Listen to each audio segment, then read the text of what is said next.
Lord Lamont has ripped into Michel Barnier for cynically treating the Irish border as a lever to extract concessions in Brexit talks. The peer, who served as UK Chancellor between 1990 and 1993, is one of the strongest pro-Brexit voices in the House of Lords.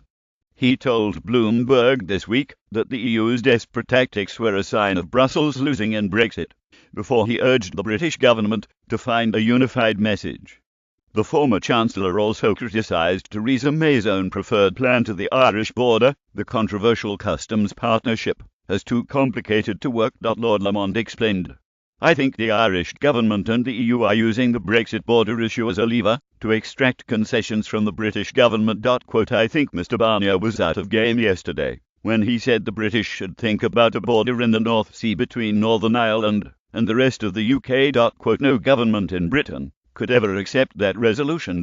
He said a smart, technology-focused border was the right answer, adding, "What has surprised me is to the extent to which the government has had to negotiate amongst itself."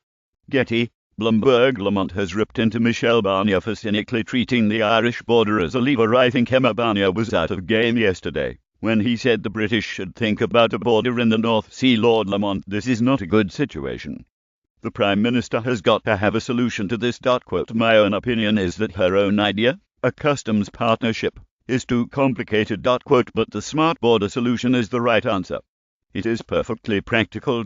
People talk about borders as if customs checks are carried out at the border. They are married out in warehouses, or when a plane leaves Shanghai. Jettith former Chancellor also criticised Theresa May's own preferred plan too. The Irish border Lamont has mocked the EU's chief negotiator Michel Barnier. Lord Lamont's critical remarks on the EU's negotiation tactics and Theresa May's customs partnership proposal comes as the Prime Minister faces huge rifts opening up in her cabinet.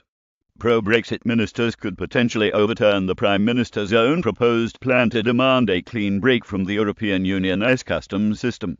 Mrs May was outnumbered at a meeting of her and a cabinet on Wednesday, with a majority calling for the leader to reject the compromise solution. Tensions escalated following the local council elections yesterday, when former Minister Justine Greening voiced her concern that Mrs May will be defeated by her own cabinet on Brexit.